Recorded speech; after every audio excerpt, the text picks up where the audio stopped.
metaphor of Christ is being used and manipulated to represent the highest form of human consciousness, evolution, which has been called Christ consciousness over time, which is the raising your awareness of self to God status through the learning of ancient occult knowledge, which consists of knowledge of the stars, nature, and the spiritual mind and soul. Let us consider when Jesus Christ is mentioned, it does not reference an actual person because the individual is mythologically existent.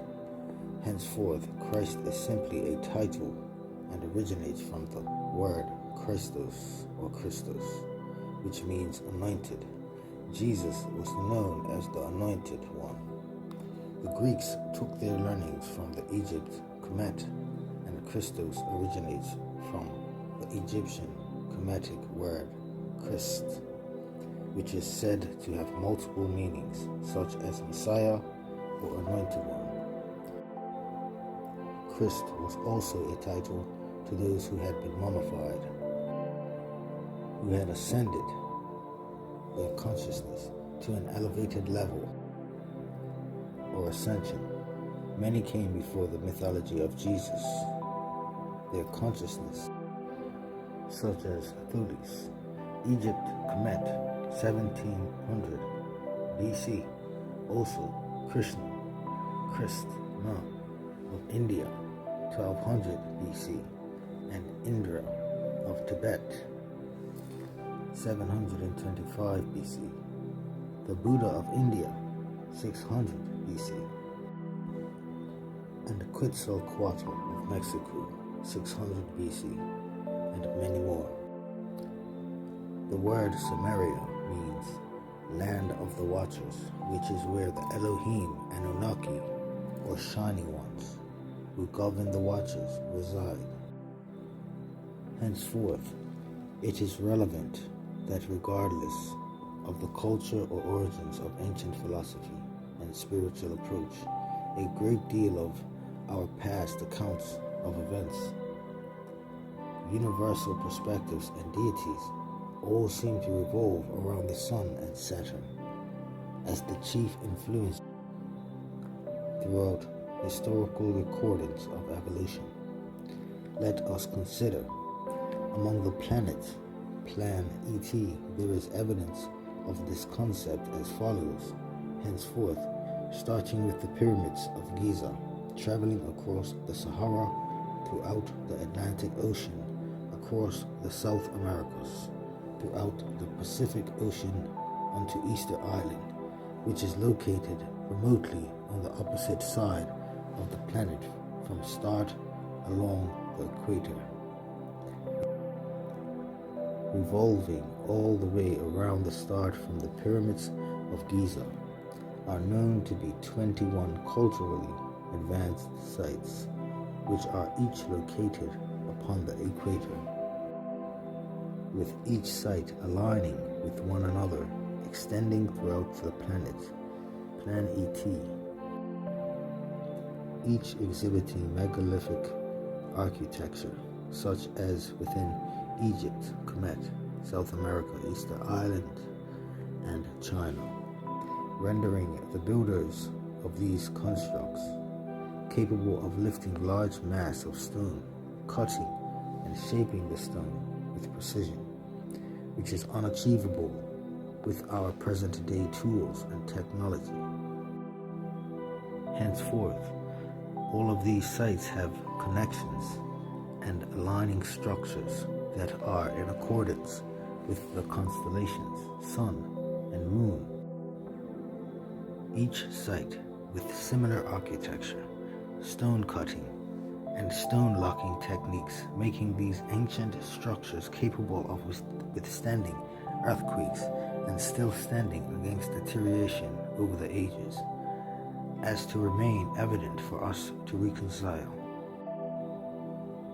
Also to be considered is the fact that these civilizations were separated by immense amounts of land and sea, and had no means of contact among one another, and in between these locations were once found what was known as Lemuria, the land of Mu and Atlantis.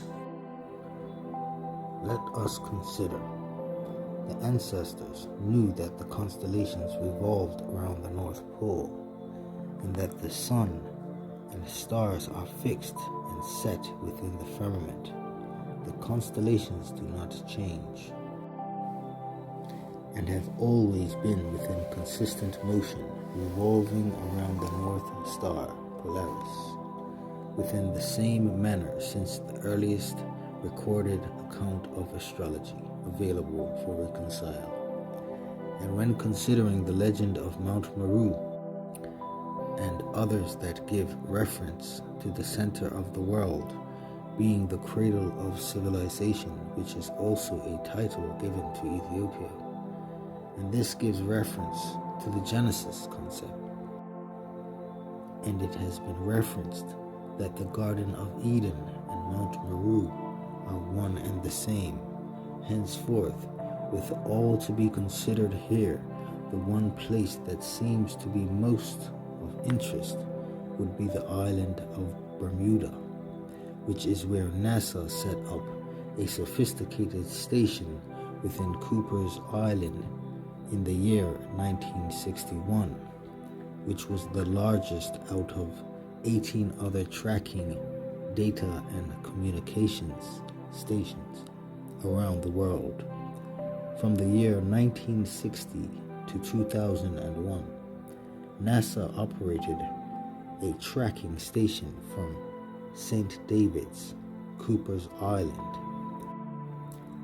one of 18 radar and telemetry outposts around the world.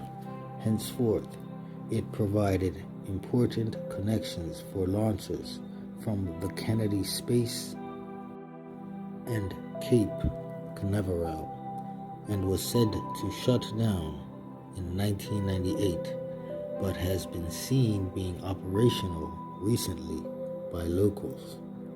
There must be a valid reason as to why they would lead people to think it's abandoned. Let us consider the remnants of Mu and Atlantis play a big part in this rendering concept.